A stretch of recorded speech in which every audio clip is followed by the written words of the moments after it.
chairman of this session and my friends. Now, since it's very late because I understand seminar started very late, so I shall try to be as brief because we are used to give 2 hours lecture. And so once you give a mic to a professor, so chairman is always in trouble because he has to control. So therefore, I'll try to be very brief. So when we talk of socio-economic justice and Indian Constitution and what's happening now, see, one of the unique contributions of Dr. Ambedkar, while he has given us not only a legal document called Constitution, but it also has given us a philosophy, a vision as to what type of society one has to create. The uniqueness of Indian Constitution is unlike many constitutions in the world. Constitution essentially is a legal document which distributes power between different organs of the state. And there it stops. Constitution of India gives a philosophy. Now, since philosophy cannot be incorporated in the fundamental rights, so there is a part 4 of the Constitution where from morning we are talking about socio-economic justice. That entire concept of justice is incorporated in the part 4. When there was a debate in the Constituent Assembly, this part 4 is not justiciable. You can't go to Supreme Court or High Court asking this right should be enforced. This has to be enforced by the people. But part 3 gives us the freedom. It gives us the freedom to fight. That's where civil rights movement is located. Fight for what? Fight for the part 4 of the Constitution. So normally in our civil liberty discourse we say part 3 is enforced in the courts, part 4 is enforced in the streets. So you have to continuously build movements. And having written this Constitution or having been instrumental Constitution, the uniqueness or perhaps creativity of Dr. Ambedkar is he prophesied what is happening now. This is where, even when you read Nehru, see Jawaharlal Nehru's writings and his autobiography and glimpse of world history and all that, it gives a graphic idea of the then society. But Dr. Ambedkar said this is the type of society, we have to create a fair and just society, equitable society. So therefore liberty, equality, fraternity, they become essential principles. But he always had a doubt whether in independent India, the powerful classes would ever allow for realization of this goal. And that's why when he made this statement that when we enter, this famous statement of Ambedkar, that today we enter into a world of contradictions. On the one hand, we are ensuring equality, one vote, one person, one vote, one value. That means all human beings have equal value because every vote has the same value. But then he said the equality we have ensured in the political system, whether this would lead to social and economic equality. And then he said that if this political equality does not lead to the social and economic justice, people of India will blow up the Constitution. He used the word blow up the Constitution. It's not the people of India who blew up the Constitution, it's the ruling classes who are blowing the Constitution. And it's the people who are fighting for the Constitution. Ambedkar thought people will reject the Constitution because Constitution is not useful. But what has happened in reality is today, if you look last elections, everybody is holding Constitution, including the ruling party. And today everybody is saying there is a celebration by ruling parties and by the people for equality, for justice. That's why today Constitution became a central document. But I would like to remind the House that Dr. Ambedkar, when he has written revolution and counter-revolution. That's where he cautioned all of us, be careful. Be careful. Because he said, if you perform a revolution, the dominant Brahminical upper caste classes, they will perform a counter-revolution. And they know it's so clearly written that when Mayawati ji became the chief minister, all of us thought that it was a quantum jump, a Dalit woman becoming chief minister of one of the largest states. But having read Dr. Ambedkar, Revolution and Counter-Revolution, I have written a paper that Brahminism versus Bahujanism, rise of Hindu fundamentalism. I thought that they would not allow the Dalit Bahujans to get into power, and they will do something to undo what has happened, and the nation is likely to move in the opposite direction. See, this is prophecy. I mean, this is so prophetic. We were always, talking of the constitution, but we were not taking the caution that Ambedkar gave, that be careful. If you have got power, you have to fight so much to retain that power. And you have to completely consolidate the democratic social forces. And perhaps somewhere, what he prophesied has happened.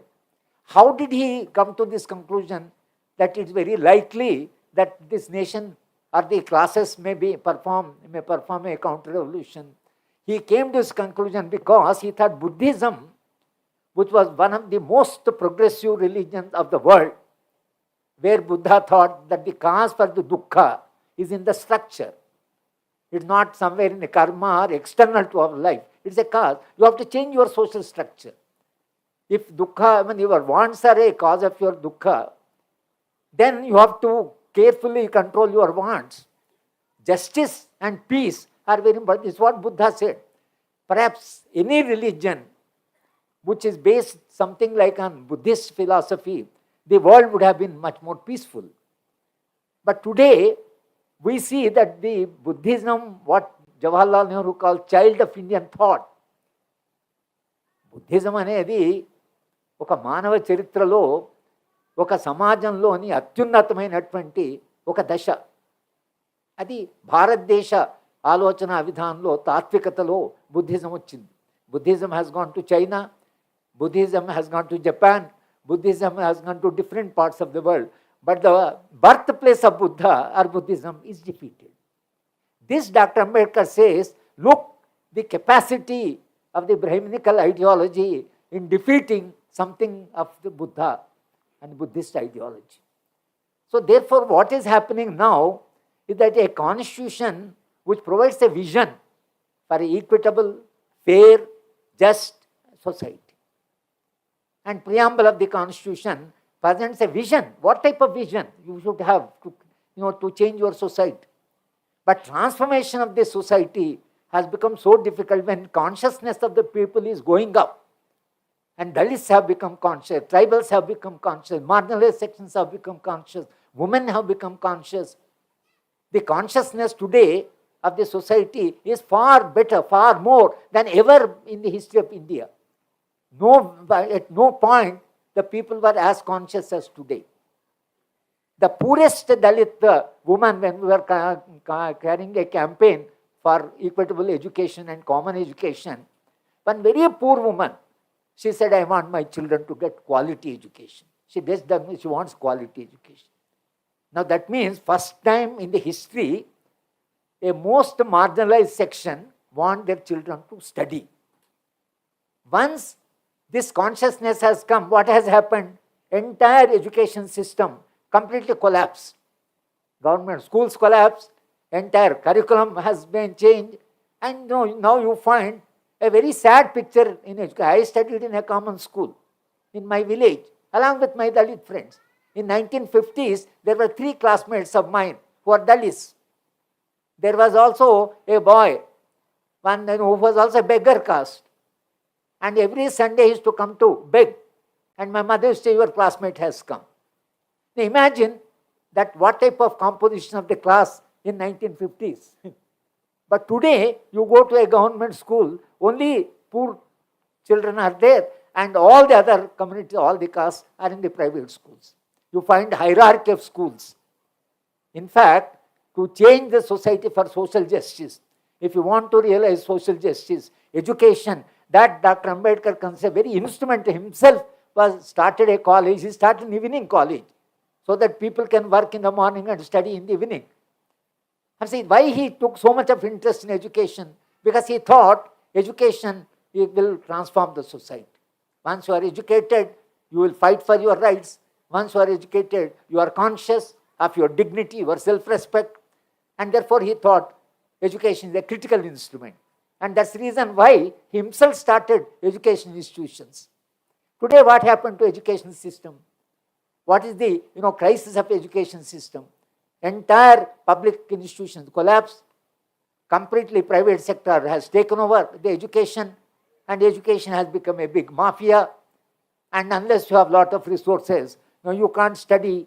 And the quality of education in government school completely has come down.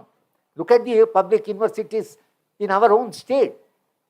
And look at the 12 universities. What is the situation? No faculty. See, some of the, for example, in Usman University, journalism department had 18 faculty members, and Ramchandra Murthy is a product of that journalism school. Today there are 1 faculty member, 2 faculty members. Why have you destroyed the school of journalism? Why you have destroyed? See, the point is that completely recruitment stopped.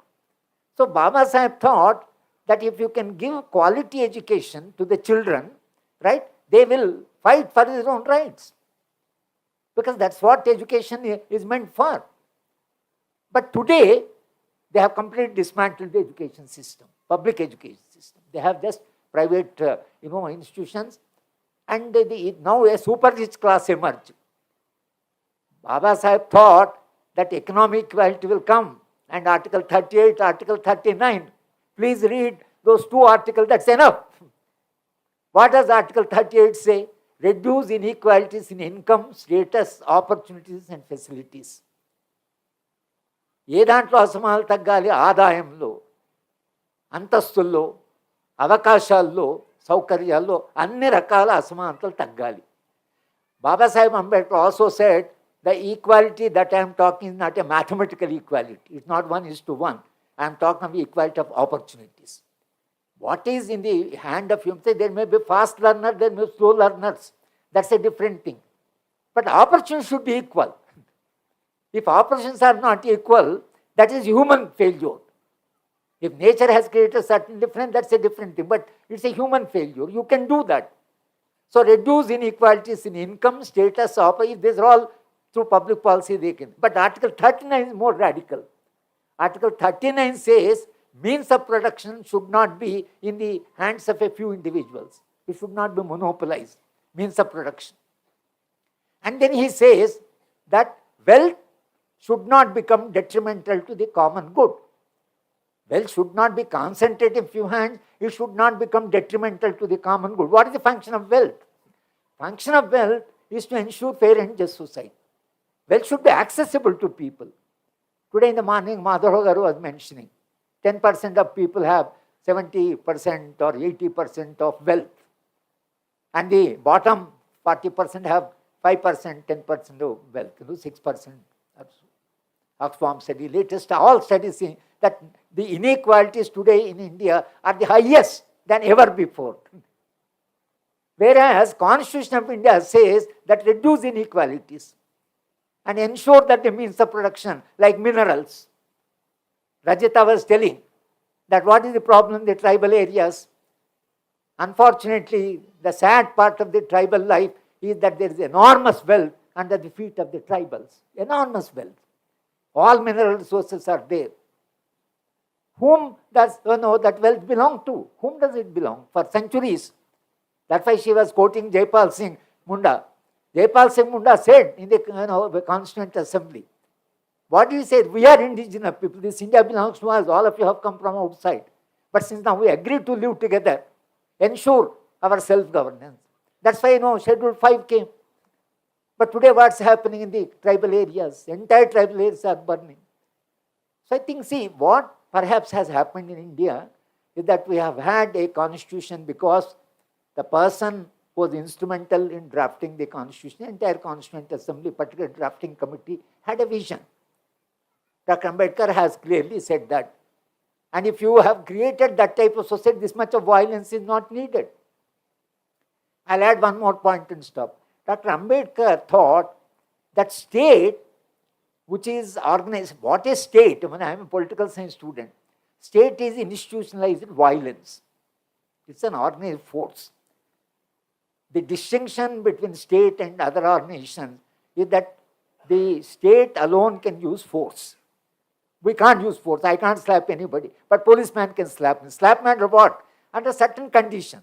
If I become very wild, if I am really become violent, then the policeman can control me. To that extent, mother can't beat the child, but the policeman can beat a child. Under what condition? Under the conditions where, the things go out of order to maintain order somewhere. But that force is always dangerous. We gave, only American society perhaps is an exception because America retained right to bear the weapon as a fundamental right. That's why every American can have a weapon because it's guaranteed under the Constitution. All of us surrendered our weapons to the state. We don't have any weapon. You have a monopoly of weapon. But Constitution says how you should use that weapon, under what condition you should use that weapon. But what purpose you are using that weapon in the entire tribal area? Instead of protecting the marginalized and tribal and their wealth, you are today fighting for the corporate and corporatization of the mineral resources. This is completely opposite, exactly opposite of what Baba Saheb thought, of what Baba Saheb imagined or what he dreamt. So therefore, when we are discussing, today Constitution is under threat. There is no, even democracy is under threat. And that's the reason why entire Constitution has come back. Because Constitution says what type of, that's why now the entire fight, confrontation is between the wealthy people, the corporate, and the people and the marginalized people. Constitution stands for the people. That's why now we have taken Constitution as our manifesto and going to the people that please implement this Constitution. Rule of law, equal protection of law, equality before the law, rights of the marginalized, rights of the tribals. Imagine the rights of tribals. Ajita was telling, Schedule 5, SC Atrocities Act, down the PISA 1 of 70, Forest Rights Act. How many rights have come during 75 years to protect the rights of tribal? What is happening today? Now they are saying that all these rights are not there. The forest belongs to us. It belongs to the corporate. And therefore we want to hand over the mineral wealth to the corporate. What happened to Constitution of India? What happened to the spirit of Constitution of India? What does the Constitution guarantee to the tribal people of this India? I think these are the challenges today we are facing. That's exactly the reason that since a visionary has written this Constitution, that vision is today has become our asset. And today we are taking the Constitution and please implement this Constitution. Ensure that constitutional values are protected. That's why I call among the modern political thinkers, Baba Saheb Ambedkar was a prophet also. He was not only a thinker, he was very prophetic. He warned us. And today it is for all of us to protect this vision, to protect the values, constitutional values, to protect the democracy, protect the notion of justice. I think it is now for us, if we are celebrating Baba Saheb Republic Day, because Republic Day where Constitution was adopted, it's not enough that we celebrate.